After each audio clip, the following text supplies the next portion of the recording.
정 변호사님, 지금 대선 개입 여론 조작 사건을 수사하고 있는 서울중앙지검 특별수사팀이 있지 않습니까? 그 팀장이 그 유명한 강백신 반부패 일부장인데 22일 대장동 특혜 의혹을 최초로 보도한 경제신문 박종명 기자를 소환을 했는데 참고인으로 소환 조사를 했는데 왜 했습니까? 그래서 이제 이 경기 경제신문이죠. 예. 거기에 대장동 관련된 보도가 처음 나온 게 2021년 8월 31일이었어요. 예, 그러네요. 그래서 그 보도가 나온 직후부터 대장동 팀들이 호떡집에 불난 것처럼 막 그 난리가 났었어요. 예, 그래가지고 9월에 뭐 유동규가 뭐 쓰레기 먹네, 뭐 핸드폰 던지네 그런 일들이 쭉 있었단 말이죠. 예. 그런데 결국은 어떻게 이러한 그 소스를 얻게 됐는지 그 서울중앙지검에서 박 기자 불러가지고 그래가지고 그 누가 이걸 갖다 처음 그 제보를 갖다가 했는지 이걸 갖다가 묻기 위해서 소환해가지고 아니 뭐 박 기자 잘못한 거 있습니까? 전혀 없으니까 피의자로 소환하는 건 당연히 아니고요. 뭐 이렇게 참고인이라고 하는 게 법원으로 가면 증인이랑 똑같은 거거든요. 예. 비슷한 거거든요. 그러니까 참고인으로 모셔가지고 대장동 관련해가지고 어떻게 그 일이 진행됐었는지 한 번 더 확인하는 그런 차원이 아니었나 싶습니다. 그런데 어제 박 기자 얘기를 들어보면은 자기가 일종의 기자 수첩이라는 조그마한 칼럼을 쓴 것 아니겠습니까? 대장동의 그 사업을 왜 수의 계약으로 했느냐 이 문제 하나하고 화천대유에서 나온 그 천하동인 자회사 1호에서 7호까지 막대한 수익은 어떻게 생긴 것이냐 이 문제를 제기한 아주 조그마한 칼럼입니다. 그런데 이게 나오자마자 경기도청에서 전화가 왔고 그거 빨리 내리세요 하고 호통을 치고 난리를 쳤고 화천대유 측에서는 이거 가짜뉴스고 허위사실인데 앞으로 기사 빨리 내리지 않으면은 이 형사 고발하고 뭐 10억인가 손배소 내리겠다. 이렇게 아주 엄청나게 매우 민감하게 지금 반응을 했다는 게 지금 어제 드러났어요. 그렇다고 한다면 결국은 그 사람들이 왜 그렇게 뛰었겠습니까? 도지사가 이 기사 보고가 하니까 이거 큰일 난다 이렇게 생각한 건가요? 결국은 대장동 때문에 이재명 대표가 대통령이 못 된 거 아니었겠습니까? 그렇죠. 그러니까 아킬레스 건이라고 했던 거를 대장동 이재명 후보 측에서 이재명 당시 경기지사 그다음에 지금 이재명 대표 측에서는 본능적으로 알았던 거죠. 그렇죠. 대장동이 어떤 거냐면요. 그 관련해가지고 경기도 지사 선거 있었잖아요. 그때 이재명 대표가 엄청나게 선전을 했어요. 내가 대장동 해가지고 5천억이 넘는 돈을 성남시한테 그 만들어줬다. 그게 내 제일 큰 업적이다. 단군 일의 최대 업적이다. 이렇게 한 지자체장 받느냐.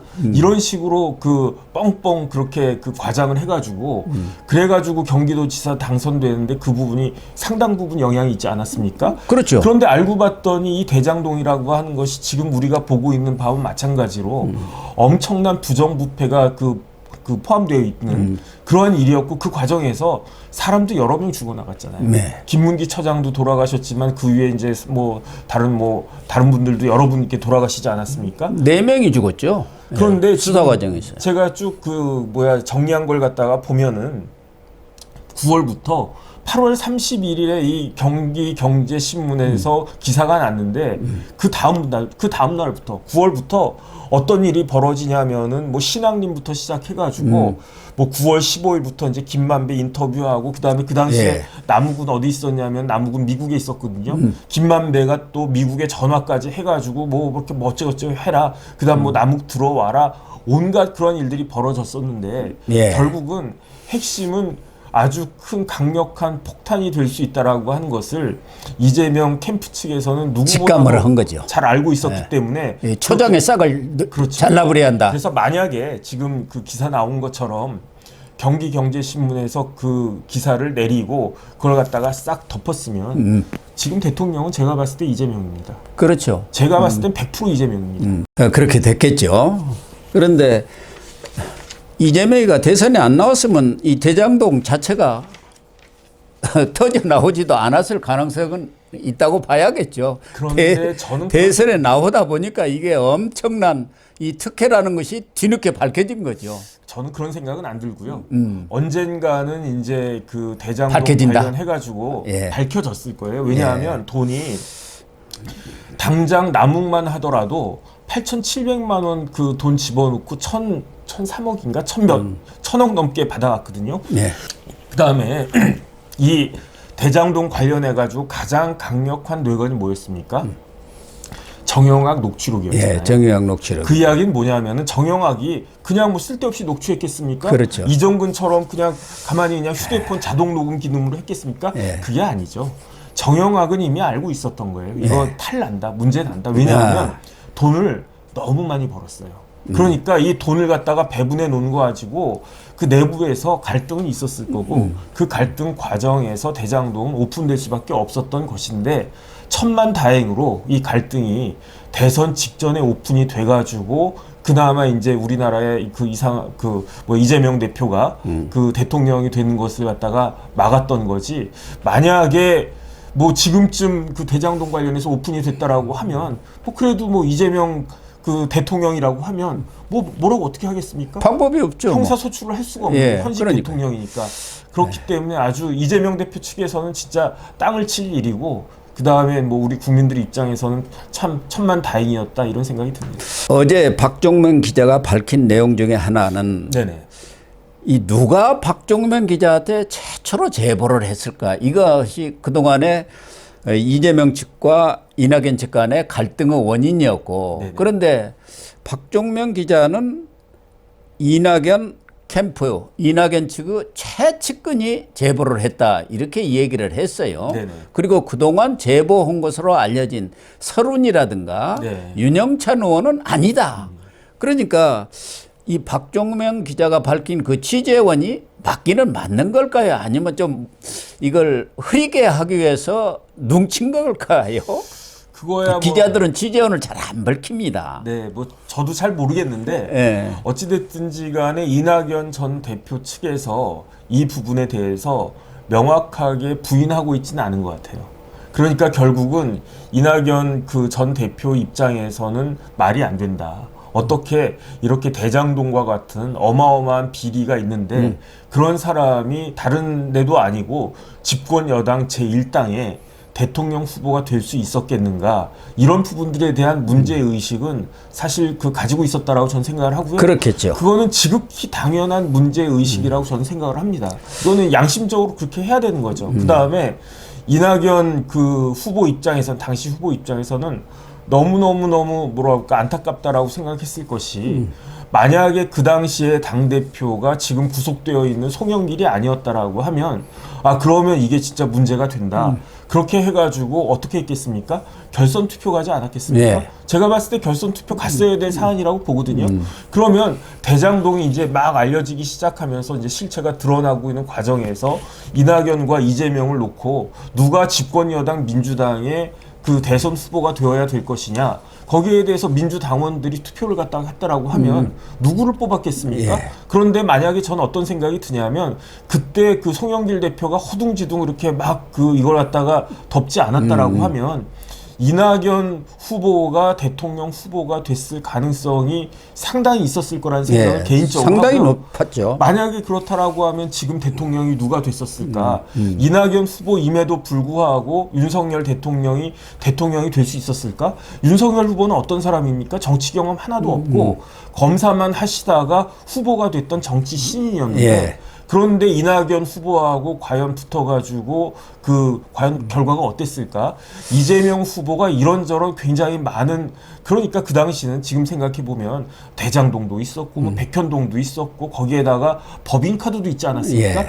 그런 온갖 흠이 있었기 때문에 그럼에도 불구하고 윤석열 후보는 불과 0.7%밖에 이기지 못했던 거예요. 그러니까 지금에 와가지고 봤을 때 지금 뭐 민주당에서는 어떻게 내부적으로 이렇게 할 수 있느냐 이렇게 말할 수 있을지 몰라도 객관적으로 보면은 이재명 후보가 됐기 때문에 정권을 뺏긴 것이다. 저는 그런 생각이 듭니다. 아무튼 이 문제와 관련해서 이낙연 대표는 확인을 해보겠다 네네. 하면서도 이 사건으로 21명이 구속되고 네. 앞서 말씀하신 대로 4명이 수사 중 숨진 사건이다 하면서 이재명 측의 그 본질적인 내용에다가 초점을 맞춰서 공격을 했는데 이렇게 나오니까 개딸이라든가 친명 측에서는 대선에 미쳐서 이낙연이 괴물이 됐다. 삭고라는 민주당을 떠나라. 검사 정권 부역자다. 이렇게 지금 공격하면서 이게 본질과는 달리 당내에서 이 최초 제보자를 놓고 상당한 정치적 파문은 일으킬 것 같습니다. 이 문제와는 별개로 네네. 21일 날에는 또 이 이재명 측 선대위 대변인을 했던 송평수죠. 네네. 송평수 당 법률위원회 부위원장에 대한 압수수색을 벌였어요. 그런 것을 보면은 지금 이 대선 여론조작 사건에 대한 수사가 아주 심도 있게 진행되고 있다고 볼 수 있는 건가요?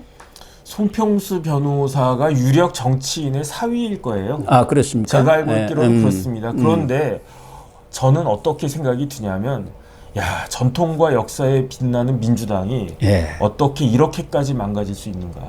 저는 그 부분에 대해서 진짜 개탄스럽다 이렇게 말씀드릴 수밖에 없고요. 네. 왜냐하면 민주당은 지금 개딸들이라고 하는 사람들은 어떻게 하느냐.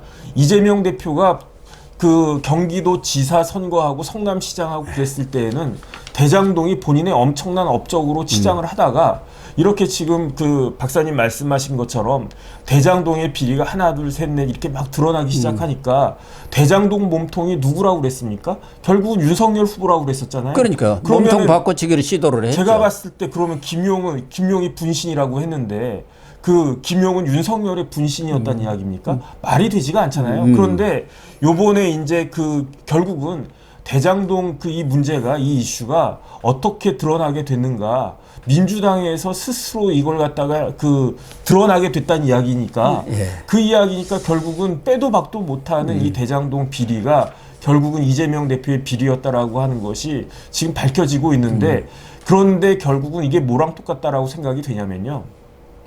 이제 도둑놈을 갖다 잡았단 말이에요. 그럼 도둑놈 잡았으면은 뭘 훔쳐갔는지 그걸 갖다가 그 찾아야 되고 막 그래야 되지 않겠습니까? 네. 그런데 그 오히려 피해자들이 왜 도둑놈을 잡았냐고 도둑놈 잡은 경찰을 지금 욕하는 거 아니겠습니까? 어떻게 이렇게까지 될 수가 있었는가? 그 다음에 송평수 변호사가 뭐 민주당의 그 당의 이제 법률 뭐 그런 쪽인데 이거는 누가 봐도 여론 조작이잖아요. 네, 그렇죠. 누가 봐도 이거는 어떻게 보면은 대선에 그 관여하는 어떻게 보면 선거에 굉장히 불법적인 영향을 미치는 거 아니었겠습니까? 예. 그래서 지금은 조금 뜸하지만 신앙림 씨 관련해가지고 그것도 어마어마한 그런 사건인데 이제 그런 부분들 관련해가지고 그 송평수 변호사 이제 그 사건 이야기는 지금 신앙림 관련된 그 여론 조작 사건이 지금 그 검찰에 의해서 수사가 진행되고 있다라고 하는 것을 확인해 주는 것이다. 저는 그렇게 판단이 됩니다. 그러니까 김만배 신앙님 그 가짜 인터뷰 사건과 함께 네네. 민주당 김병욱 의원이 사실상 주도했던 이른바 화천대유 뭐 토건비리 진상규명 TF 여기에서 지금 활동한 분 아닙니까? 네네. 이 송평수 변호사도 네. 경선 당시 대변인을 했고 또 선대위 대변인을 했고 이 화천대유 TF에 또 대변인을 했어요. 네. 그러면서 리포액트의 허재현 기자가 네. 이른바 최재경 가짜 녹취록 사건을 보도하는데 거기에 개입을 했다면 대변이니까 당연히 개입을 했겠죠. 네. 그걸 지금 수사를 하고 있단 말이에요. 그러니까 한 두서너 갈래의 수사를 벌이고 있는 것이고 네. 궁극적으로는 그러면은 이것이 민주당 대선 캠프에서 이루어진 사건이라는 게 밝혀질 수밖에 없는 것 아니겠습니까? 궁극적으로. 그렇게 되면은 결국은 이재명 대표까지도 소환이 가능한 겁니까? 제 생각에는 이게 뭐하고 똑같냐면요. 예. 옛날에 있었던 김대엽 사건하고 똑같다고 생각해요. 예. 그때도 여론을 조작해가지고 결국은 유권자들을 혼돈시킨 거 아니었겠습니까? 예. 만약에 그 다음에 제 생각에는 윤석열 후보가 0.7% 이겼는데 이렇게 뭐 윤석열 커피나 뭐 신앙님이나 이런 것들이 없었으면 0.7%만 차이가 났겠습니까? 예. 제가 봤을 땐 그렇지 않을 것 같고요. 결국은 그 뒤에 현직 국회의원이 있었던 것 같은 그런 정황이 있는 거고 그 다음에 이제 뭐 신앙림 씨 같은 경우에는 1억 6,500만 원 받았고 그 다음에 뭐 허 기자인가 뭐 그 사람은 또 나름대로 또 그러니까 각자 역할을 갖다가 해가지고 뭐 MBC도 그렇고 JTBC도 그렇고 다 역할을 했던 거 아니었겠습니까? 컨트롤 타워가 있었을 것 그렇죠. 아니겠습니까? 그러면은- 김병욱 의원만 하더라도 네. 그 이재명 최측근 7인의 아주 핵심 멤버 아닙니까? 그러면 결국은 이런 행동을 통해 가지고 네. 누가 최대 이익을 갖다가 받겠는가 뭐랑 똑같냐면요. 지난 2021년 5월 2일에 있었던 전당대회랑 똑같은 거예요. 그때 누가 이랬습니까? 이정근이라 이랬고 강래구 그 다음에 누구야 그 조보좌관 이래 그 박용수도 이랬고 윤관석도 이랬고 그랬는데 예. 누구를 위해서 일한 겁니까? 마찬가지로 예. 1년이 지난 다음에 2021년 그 몇 달 지난 이후에 대선에 있어서는 이렇게 조직적으로 누구를 위해서 누구를 대통령 만들기 위해서 일을 했는가? 이재명을 위해서. 이건 뭐 더 이상 말하면 말할 뭐 필요도 없는 그렇죠. 거죠. 말하면 입만 아픈 거죠. 그렇다고 한다면은 검찰의 칼날이 궁극적으로는 이재명을 겨냥할 수밖에 없는 것 아니겠습니까? 네네. 이재명이 최대 수혜자 아니에요. 그렇기 때문에 이재명 대표는 내년에 국회의원을 해야 되고요. 내년에 민주당이 과반수를 얻어야 돼요. 그렇지 네. 않으면은 그 방탄이 이루어질 수가 없기 때문에 그런 부분들에서 굉장히 그 지금 신경이 날카롭지 않을까 하는 생각이 듭니다.